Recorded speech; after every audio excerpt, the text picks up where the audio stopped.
Glória a Deus.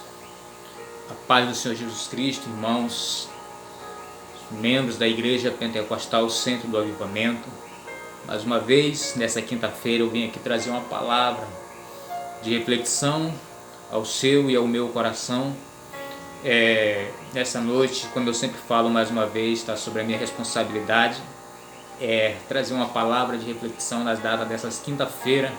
E nessa noite, irmãos, eu trouxe uma palavra aqui de Deus para o nosso coração, para nós meditarmos um pouco. E todos os irmãos, membros da Igreja Pentecostal Centro do Avivamento, igreja daqui de Porto Velho, a igreja do estado do Pará, né? E os irmãos também que estão ali de Paraná, e enfim, irmãos.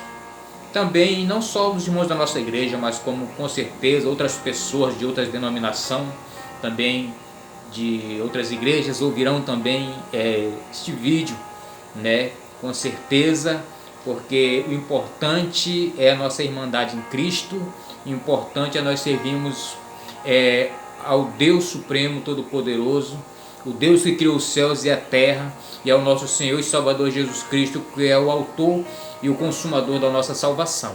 Amém? Os irmãos, eu gostaria que os irmãos meditassem nesta palavra. Está registrada no livro de Jó, capítulo de número 42, o versículo 1 e o 2, né? É uma palavra muito conhecida de toda a igreja, é uma palavra que todas as pessoas já ouviram falar da história, já ouviram falar da vida de Jó, na verdade, né? A palavra do Senhor diz assim, livro de Jó, capítulo de número 42, e o versículo de número 1 e o versículo de número 2. Diz assim a palavra do Senhor: Então respondeu Jó ao Senhor.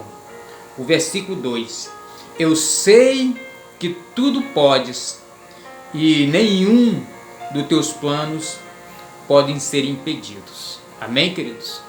Enfim, igreja, né? Como eu falei agora há pouco, a história de Jó é uma história muito conhecida.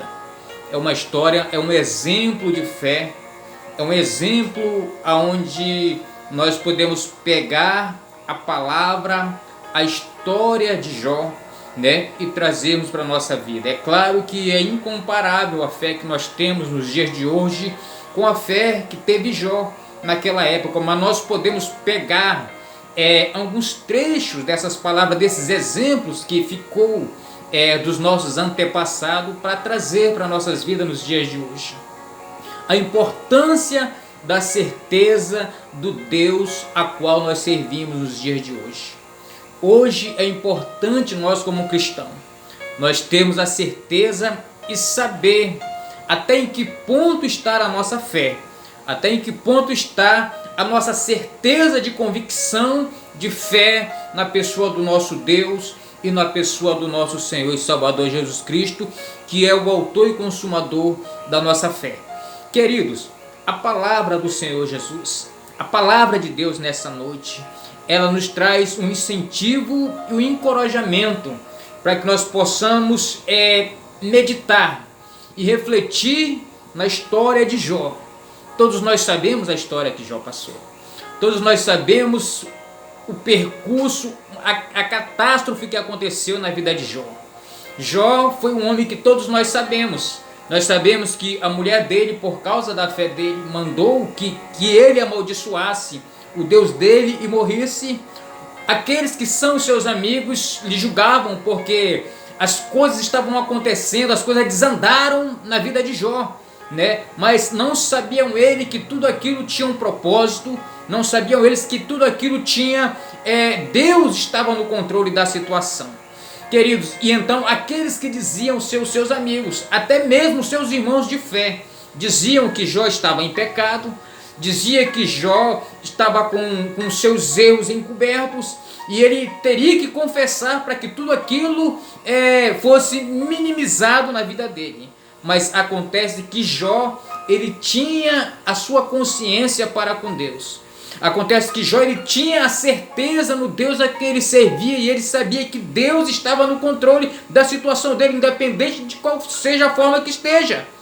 Porque quando tudo estava bem, ele sabia que Deus estava no controle. E quando tudo começou literalmente a desandar, ele também sabia que Deus estava no controle. Mas acontece, querido, que às vezes nós como seres humanos, às vezes nós olhamos para uma situação e nós é muito mais fácil nós subjugarmos uma questão. Mas acontece que a questão de Jó, tudo aquilo que estava acontecendo com ele simplesmente não deixou com que a sua fé fosse abalada. Quando a mulher dele falou para que ele amaldiçoasse o Deus dele, Jó, tu está vendo que nós tínhamos casa boa, nós tínhamos grandes riquezas, nós tínhamos uma vida farta, nós tínhamos uma vida que aparentemente tudo, Jó, para nós era favorável. Mas agora o Deus a quem tu serve, eu estou conjecturando esta palavra, querido. A mulher dele supostamente falando, agora esse Deus que tu serve, agora de repente do nada, te tira tudo isso que nós tínhamos. Tira o nosso conforto, tira a saúde que tu tinha, Jó.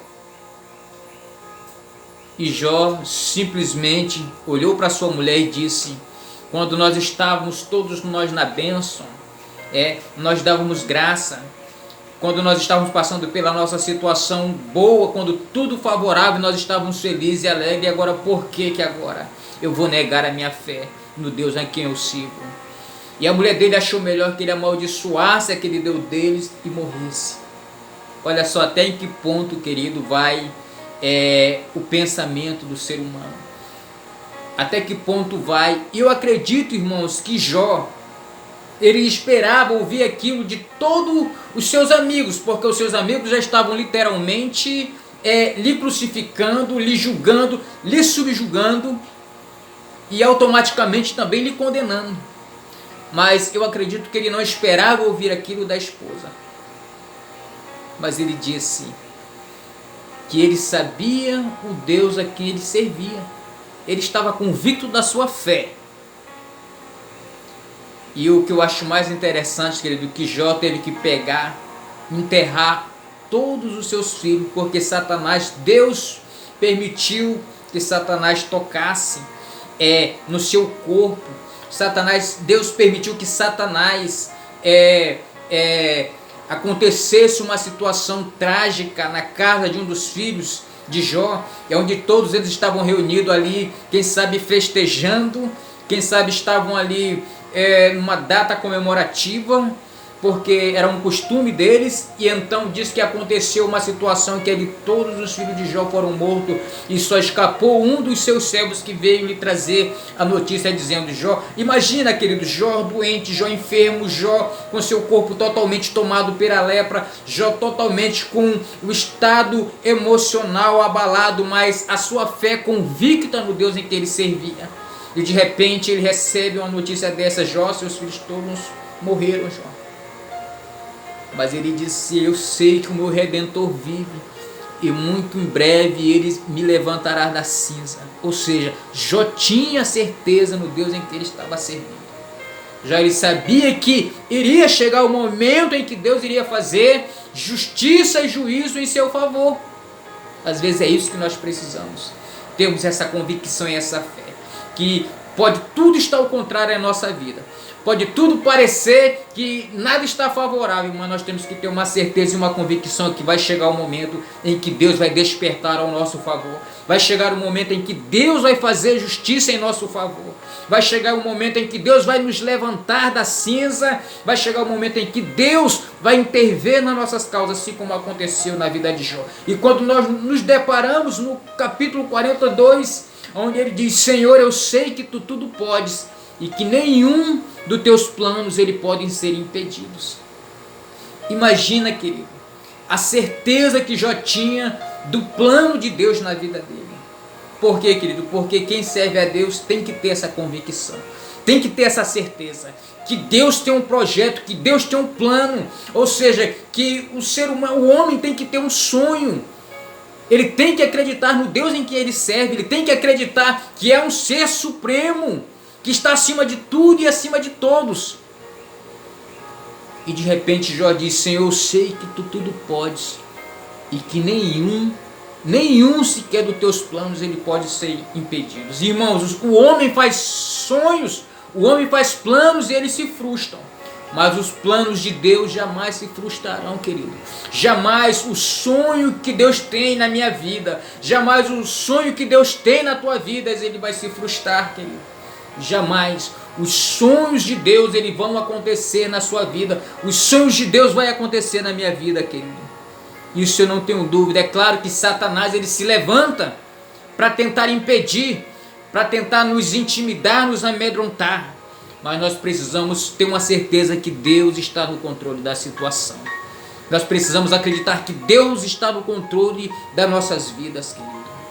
E Ele diz: Senhor, eu sei que Tu tudo podes, e que nenhum dos Teus planos ele podem ser impedido, querido. Deus, querido, tem sonho nas nossas vidas. Deus tem sonho nas suas vidas. Se você pegar a Bíblia Sagrada, lá no livro de profeta Jeremias, capítulo de número 29, o versículo de número 11, o Senhor diz assim: eu sei o plano que eu tenho sobre vós, e é plano de paz e não de maus. Isso é o Senhor que diz para nós como igreja do Senhor. Ele diz para nos dar um fim e um futuro. Para nos dar um futuro. E os planos são de bênção e não planos de maus. Esta é a promessa de Deus para a vida da igreja do Senhor Jesus. Essa é a promessa de Deus para a minha vida, meu irmão. É a promessa de Deus para a tua vida, minha irmã. Mas nós precisamos acreditar e ter a certeza e a convicção no Deus em quem nós estamos servindo, querido. Esta é a palavra de Deus, uma palavra de reflexão para o meu e para o teu coração nesta noite. Acredite que Deus está no controle da sua vida e dessa situação. Vai chegar o momento em que Deus vai despertar ao teu favor. Creia nisso em nome de Jesus e seja abençoado em nome do Senhor.